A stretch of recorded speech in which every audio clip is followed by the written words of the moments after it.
Hey everybody, welcome back yet again to another exciting episode of What CD is Rob listening to now? And now we start with the Iron Maiden studio album marathon, which I believe there are 17, so gonna be a bit of a longer one.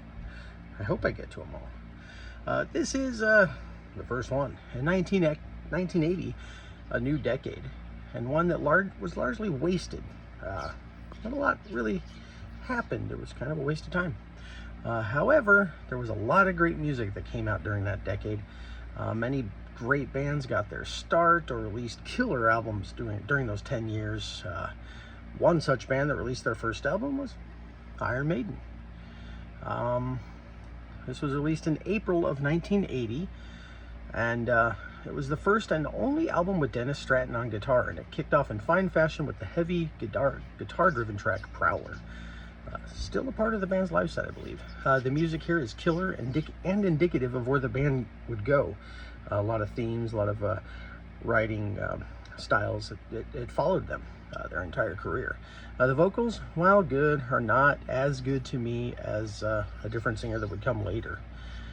Still, Paul Di'Anno's voice does fit these songs well.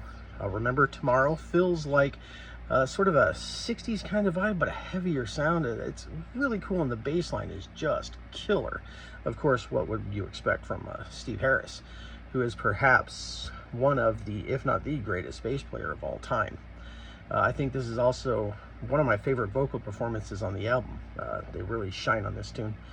Running Free, another tune I believe is still quite often played, was released as a single before the album even came out, and one of 4 tracks from the album that show up in the live set frequently. Oh, there you go, a note I wrote. It's sort of a teenage, angsty, kind of hard rocking tune. The drum performance here, turned in by Clive Burr,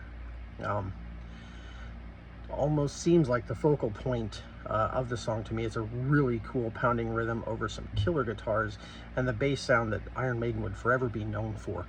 I'm not sure if it's Dave Murray or Stratton playing the lead guitar in this song, but Phantom of the Opera is one hell of a killer guitar track following the last one, with an amazing instrumental section that turns this song into a heavy sort of prog-filling song.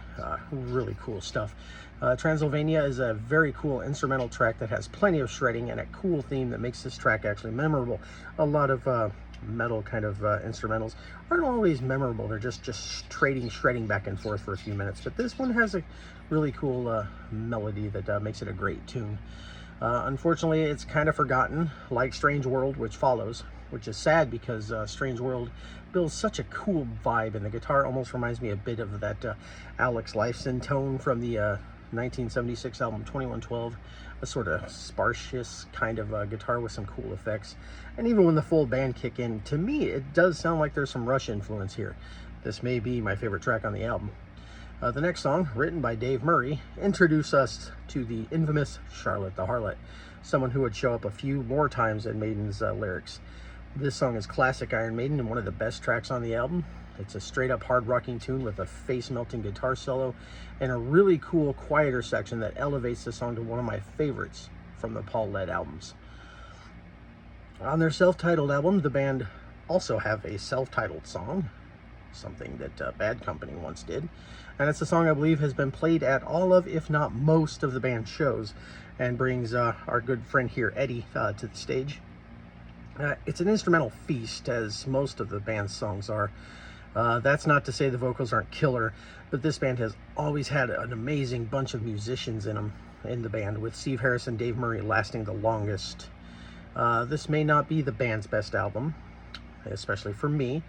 Hell, I don't even think it's in the top half, but it's a great album and one that introduced the world to one of the most beloved metal bands of all time.